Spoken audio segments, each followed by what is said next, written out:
श्यामला आजही आठवे रे, पुन्हा शाळेमध्ये मला वाटते जावे रे. श्यामला आजही आठवे रे, पुन्हा शाळेमध्ये मला वाटते जावे रे.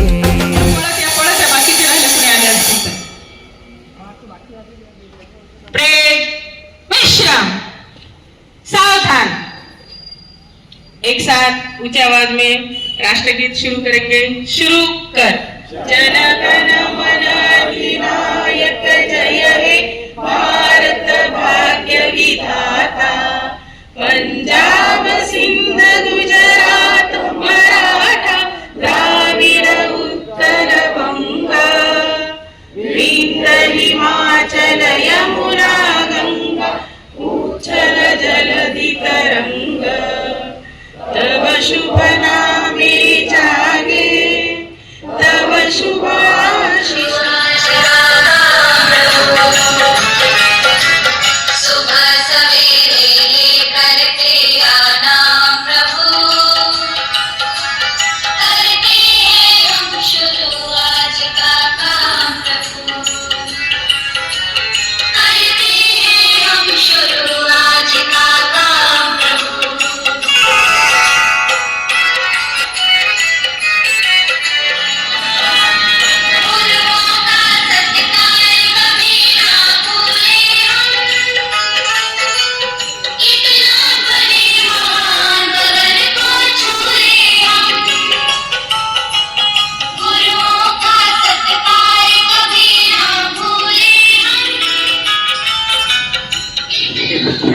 मी सर्वांचं शब्दसमूहाने स्वागत करते.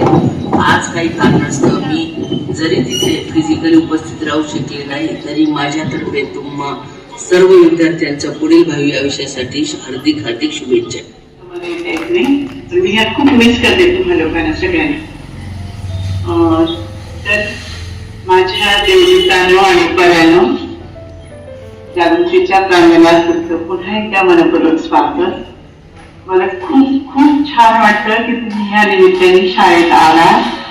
एवढ्या आवर्जून 30 वर्ष झाली मला वाटतं. विद्यार्थी मित्रांनो, आज मी शरीराने जरी तुमच्यासोबत उपस्थित नसले तर नक्कीच माझं मन तुमच्या भोवती या शाळेच्या परिसरात रेंगाळत आहे आणि अनुपस्थित राहिल्याची कमतरता नेहमीच आहे. विद्यार्थी मित्रांनो, सर्वप्रथम या जागृती प्राथमिक विद्यालयातर्फे मी तुमचे सहर्ष स्वागत करते आणि अभिनंदन करते. खरं तर जागृतीच्या विद्यार्थी मित्रांनो, शाळा, वर्ग, धडे, गोड आठवणी, तुमचं निरागस हास्य, एकमेकांशी भांडणं, स्पर्धा, हे सगळं अजूनही मनात ताजं आहे. तुमचं बालपण इथे घडलं, पण भविष्य मात्र तुम्ही तुमच्या हातात घडवलं आहे. म्हणूनच एक शिक्षक म्हणून मी तुम्हाला काही सांगू इच्छिते.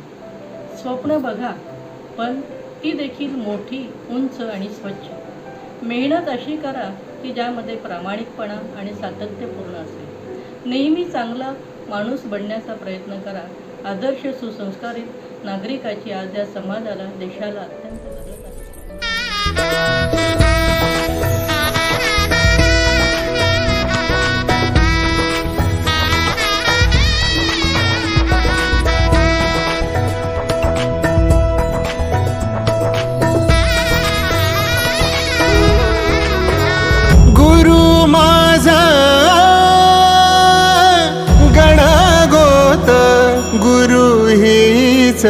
माऊली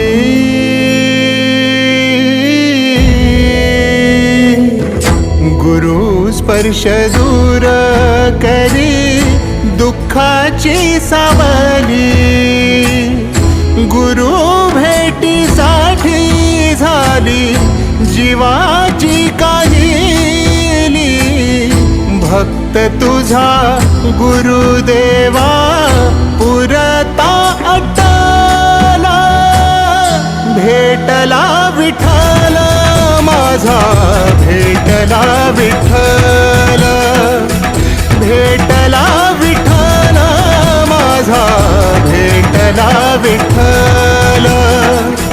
गुरु एक तुझी माझा विधाता अचल.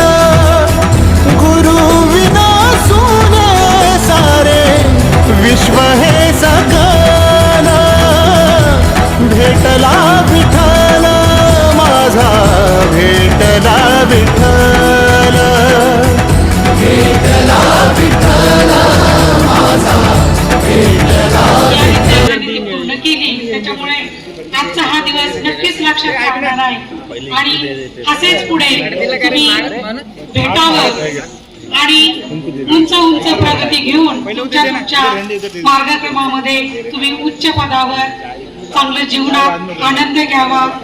तुमचं कुटुंब, आई वडील आता ते ठेवणार आहेत, पण बरेच दिवस झाले 6-7 महिने, आणि अचानक चेतनाचा फोन आला की काही आम्ही असा कार्यक्रम ठेवलाय. मी म्हटलं बरोबर आहे, ती 1980 बॅच, ही 2001ची बॅच. कारण जसजसे वर्ष बदलतात, आता तुम्ही बघा, तुम्ही स्वतः आता आई वडील झालेले आहात, तुमची मुलं बघा तुमच्यापेक्षा शार्प आहेत. कारण पुढची जी पिढी आहे ना, ती पिढी शार्प होत चालते. कारण सगळं टेक्निकल त्यांच्या हातात आलेलं आहे, इंटरनेट त्यांच्या अगदी जवळ आलं आहे, जग जवळ आलं आहे आणि सगळं सुधरत चाललंय.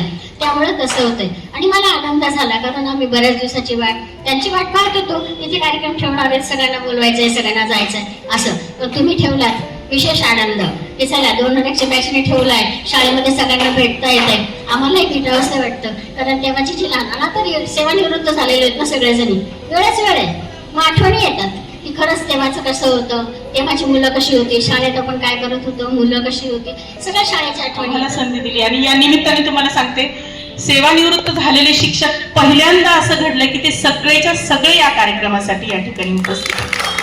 जे ते एक सेवानिवृत्त झाले पण एकत्र असं कधीही ते या ठिकाणी आले नाही. थोडस खंत वाटते की हरनाम आजी आपल्यामध्ये नाहीये.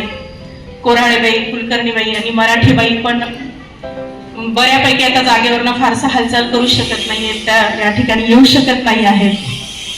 पण त्यांच्यातर्फे, आम्हा सर्व शिक्षकांतर्फे सगळ्यांना एकच आशीर्वाद असणार आहात. तुम्ही सर्वांनी तुमच्या आयुष्यात प्रज्ञावंत व्हा, गुणवंत व्हा, यशवंत व्हा, कीर्तिवंत व्हा, मूर्तिमंत व्हा, या आमच्या सर्वांच्या शुभेच्छा तुमच्या पाठीमागे असणार आहेत. पोरवाल मॅडमनी, जया मॅडमनी, देवळे मॅडमनी, जायभाई मॅडमनी आपल्याला ज्या शुभेच्छा दिल्या त्या पण तुमच्यापर्यंत पोहोचवण्याचे काम मी केलंय. माझी प्रामाणिक इच्छा होती आणि पोरवाल मॅडमची तर खूप इच्छा होती की अगं मी पाहिजे होते तिथं, कारण आम्ही होत्या. त्यांनी त्यांना शिफारस केली होती की सर आम्हाला एक पीटी टीचर लागतोय. तर मॅडमला त्यांनी सांगितलं आणि ते ही शाळा सुद्धा मला माहिती होती पाठीमागं, मी राहतो समोरच्या या बाजूला, त्यामुळे हा पद आम्हाला माहित होता शाळेचा. मग मी आल्यानंतर मॅडमनी मला ओळखलं आणि सर आम्हाला तुमची गरज आहे. त्यानंतर मी शाळेत मला मॅडमनी जॉईन केलं. पण तत्पूर्वी मी सांगतोय